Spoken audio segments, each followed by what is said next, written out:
Esse é o ValenteCast, um podcast sobre direito, educação e tecnologia.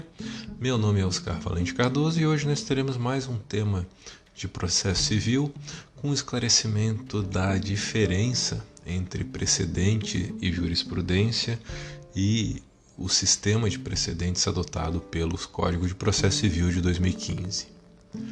A adoção de um sistema de precedentes, ainda que de forma não bem sistematizada como deveria pelo CPC de 2015,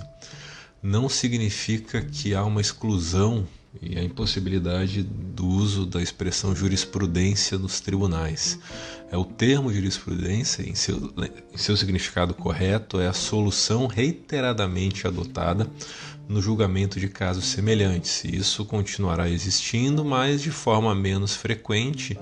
e em virtude da dispensa da necessidade de que um tribunal julgue centenas ou milhares de processos sobre o mesmo tema. O papel das cortes no Brasil vem mudando e principalmente com o Código de Processo Civil de 2015 se consolidou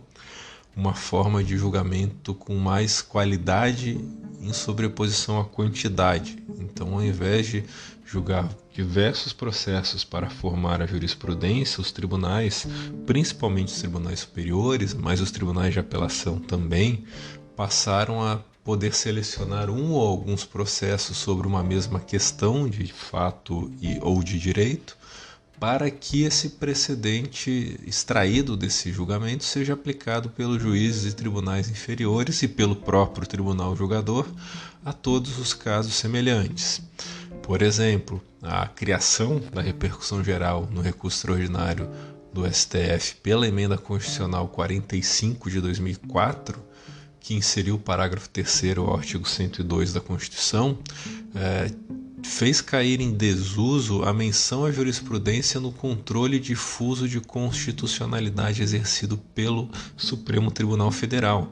porque ao invés de julgar diversos recursos extraordinários sobre o mesmo tema, o STF passou a selecionar apenas um ou alguns poucos REs sobre o mesmo tema para fixar um precedente para o caso, que a partir disso é aplicado por todos os juízes e tribunais do país a casos similares, o que estava previsto já no artigo 543b, parágrafo 3º do CPC de 73, e tem correspondência no artigo 1040 do CPC de 2015. Por causa disso, ocorreu praticamente a extinção da edição de enunciados de súmula da jurisprudência dominante do STF. É por isso que, desde 26 de novembro de 2003, quando foi aprovada no plenário do STF o enunciado 736 da sua súmula, não houve mais nenhum enunciado de súmula novo. Então, há praticamente 17 anos que o STF não edita nenhuma súmula, mas apenas súmulas vinculantes e, é claro, julga principalmente o plenário, recursos extraordinários com repercussão geral e as ações do controle abstrato de constitucionalidade. Então, nesse cenário, a jurisprudência também poderá derivar da reiterada aplicação de um precedente, ou seja, um precedente pode se transformar em jurisprudência. Então, em primeiro lugar, a interpretação da lei por um tribunal pode dar origem a um precedente, caso se enquadre naqueles casos listados no artigo 927 do CPC, nos recursos, incidentes e enunciados mencionados pelo 927 do CPC, e o precedente contém a interpretação da lei por meio da chamada ratio decidendi, que no Brasil acabou sendo praticamente substituída pelo enunciado, pela tese fixada em cada precedente. Mas essa tese, essa ratio decidendi, quando aplicada de forma reiterada pelo judiciário, ou seja, pelos tribunais, pode se tornar uma jurisprudência. E, em consequência, os tribunais podem enunciar essa jurisprudência nas suas súmulas, que deve refletir o texto da ratio decidendi do precedente. Então a súmula pode levar, e por isso que ela vai cair em desuso, porque ela seria uma volta ao início, porque o enunciado de súmula seria equivalente ou muito parecido à tese, à ratio decidendi do precedente originário que passa a ser aplicado de forma reiterada pelos tribunais do Brasil. Então, por isso não se pode redigir um enunciado de súmula ignorando a sua origem. Ela deve ou deveria corresponder aos fundamentos determinantes do precedente. Apesar de se tratar de um texto normativo, o enunciado de súmula deve ser interpretado a partir do precedente que deu origem à jurisprudência que levou à sua elaboração, ou seja, é equivocado que nós fazemos de aplicar apenas o enunciado, apenas o texto, apenas a tese, não considerando as questões de fato que levaram à elaboração daquela tese. Por isso, o artigo 926 do CPC prevê nos seus parágrafos 1º e 2º que os tribunais devem editar enunciados de súmula correspondentes à sua jurisprudência dominante, levando em conta os precedentes que deram origem a ela.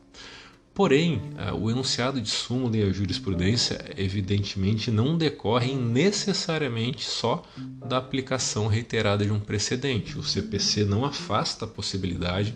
da formação de jurisprudência em decorrência da repetida identidade na solução de casos, e isso antes ou independentemente da existência de um precedente. E isso continua e vai continuar ocorrendo principalmente nos tribunais de apelação, ou seja, principalmente nos tribunais de justiça, nos tribunais regionais federais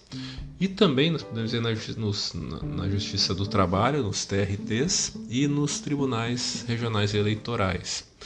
Na prática, então, o sistema de precedentes existente no CPC dificulta a formação de uma jurisprudência e, em consequência, de novos enunciados de súmula. A tendência é que isso seja substituído, já vem acontecendo nesses quase 5 anos da vigência do CPC de 2015,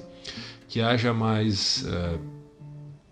casos uniformizados, questões controvertidas uniformizadas em recursos repetitivos no STF, no STJ e ainda um pouco, acho que nós já poderíamos ter tido mais situações sobre essa de padronização, de uniformização de decisões conflitantes, segurança jurídica, fixação de tese em IRDR julgados pelos TJs e TRFs. E a fixação de um precedente faz com que os relatores dos processos nos tribunais também possam decidir monocraticamente, evitando que o órgão colegiado rediscuta a matéria, a menos que se pretenda, por meio de um novo processo, a superação do precedente existente e a sua substituição por um novo precedente.